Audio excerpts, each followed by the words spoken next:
Hello, friends and clients of Walker Gates Vela. I am Jennifer Walker Gates, immigration attorney, and I am here today to talk to you about immigration options for Ukrainians. Unfortunately, right now, as many of us know, there is an enormous crisis unfolding in Ukraine because of Russia's invasion of the country and the attempt by the Russian government and military to um, basically take over the country, destroy the current government, and put their own government in place.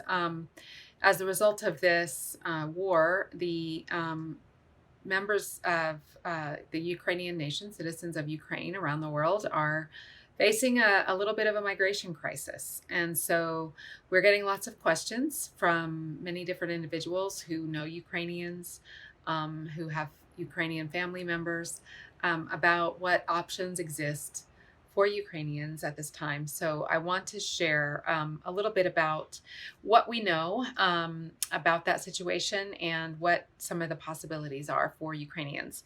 Before I get into the substance of today's topic, please hit the subscribe button on our channel. We are publishing a weekly video for immigrants in the United States with information about your rights, responsibilities, opportunities that exist for you in the immigration system.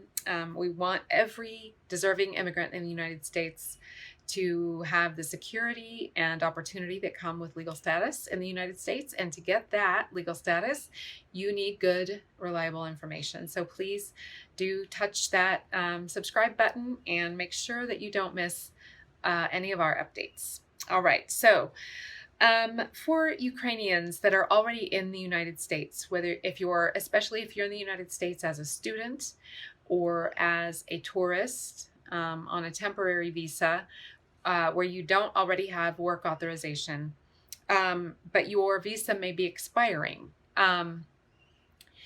It's important not to panic. Having an expired visa is not automatically a deportation order. Having an expired visa can be a frustrating situation.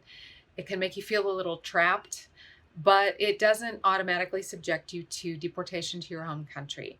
There are a lot of options for individuals who do overstay a visa for a number of reasons, and we expect in the future some of those opportunities to open and develop depending on what is happening in Ukraine and how this presidential administration chooses to contend with that in the immigration system. So if you do have a tourist visa or a student visa that you can renew, go ahead and submit for renewal. If you are facing expiration of those visas and it doesn't look like renewal is likely, there could be a host of options available to you, if not right now, then in the future. So please do contact a trustworthy immigration attorney to ask about those options. There are too many for me to go into all of them in this particular video, but some of them include potentially applying for asylum, potentially applying for some kind of other employment-based or family-based immigration category. So please do reach out to us if we can assist you with that situation. Even if you don't have any other options and your visa is just going to expire and there's nothing you can do about it, it is not a cause for panic at this point. There are millions of people in the United States whose temporary visas have expired and they have continued just to live their lives as they did and not have any problems so long as they don't have criminal issues. Now, obviously, this is not an ideal situation. This is not what anybody really aspires to. However, if your primary concern is your immediate safety, then having an expired tourist visa or an expired student visa does not jeopardize your immediate safety. So that's the good news on that. And again, if you have questions about what are your other options, please do reach out to us.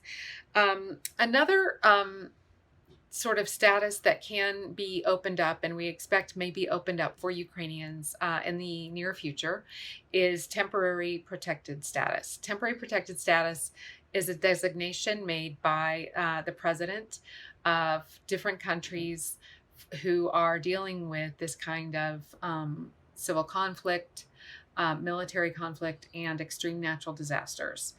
Temporary protected status enables a person to receive 18 months of work authorization and legal status in the United States. And generally speaking, that temporary protected status, also known as TPS, can be renewed as long as the country gets redesignated.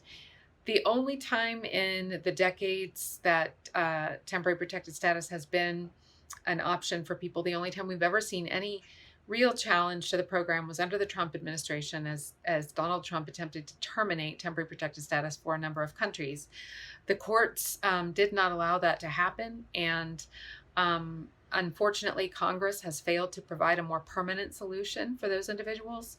But the good news is right now that for the immediate future, they are able to continue renewing the temporary protected status.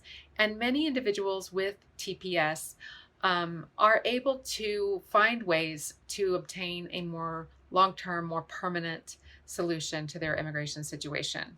Now, for TPS, any kind of criminal history is very problematic. If you have more than one misdemeanor, you are disqualified. If you have any felony, you are also disqualified. So it's very important not to have any kind of interaction with the police or any kind of criminal behavior on your record in order to receive TPS. But in my experience, most immigrants are not criminals, and they're much less likely to be criminals than native-born U.S. citizens. So most people are not going to have a problem qualifying for TPS. We are lobbying as the Immigration Advocates Bar. We are lobbying the Biden administration to designate Ukraine for temporary protected status. And I believe at this point there are negotiations ongoing about that, and we hope that the Biden administration will designate Ukraine for temporary protected status here in the near future. So that would allow Ukrainians in the United States to have work authorization and some measure of security that they will not be removed to a conflict zone or an area where they could be harmed anytime soon. The European Union has also stepped up in a big way and offered, has offered Ukrainians the ability to live and work in Europe for up to 3 years. Right now, I believe the proposal is for 1 year, and it can be extended for an additional 2 years. So a lot of Ukrainians have already fled Ukraine into neighboring European countries, many of whom are members of the European Union. And in those countries, our understanding is that Ukrainians will be able to receive work authorization or just simply will be authorized to work incident to their nationality as Ukrainians for up to 3 years.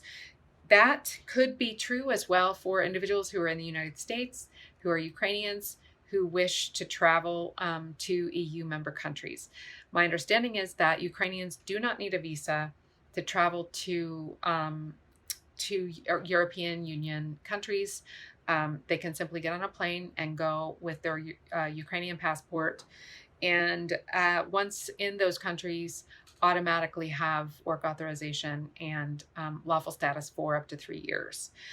Finally, some very enterprising colleagues of ours who are members of the American Immigration Lawyers Association have compiled a spreadsheet of global resources and immigration resources, both entry requirements and residence requirements, work authorization requirements for countries around the globe that could be considered safe for Ukrainians.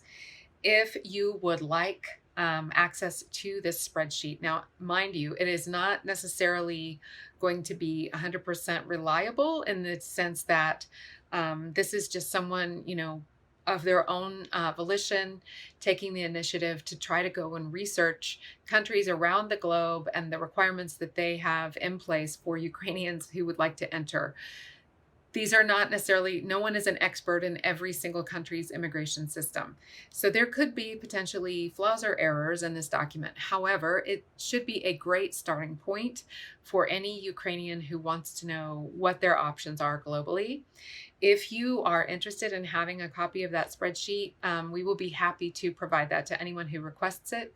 Please just reach out to us from our website, which is walkergatesvela.com. If you go to our website, you can click on the Contact Us link and send us an email, and we'll be happy to share that spreadsheet with you. I am so sorry that this is happening. I wish that war was not an issue anywhere. I'm very anti-war. It is one of the main reasons we see refugee crises develop. And so any of us who have worked on behalf of refugees and asylum seekers are generally very anti-war. And it is truly criminal what is happening in Ukraine right now, just as it has been very criminal what even the United States has done in Iraq and other countries. And I wish that human beings were able to reach a point where we didn't do this anymore. But in the meantime, those of us who are able to help will continue to do so. And if, again, we can assist any Ukrainian with information about your immigration process, please reach out to us. You can find us online at walkergatesvela.com. There is a button on our website where you can click to schedule an appointment. Our website also allows you to just send us an email if you would like that spreadsheet. We'll be happy to provide that to you free of charge, no problem. And of course, you can also call us using links and phone numbers published on our website. So walkergatesvela.com. I hope that this has been helpful. Please stay safe, everyone. Take care of yourselves. And I will be back next week with another immigration-related update, hopefully with one of my colleagues. Looking very much forward to bringing you that update next week. And in the meantime, take good care. Thank you.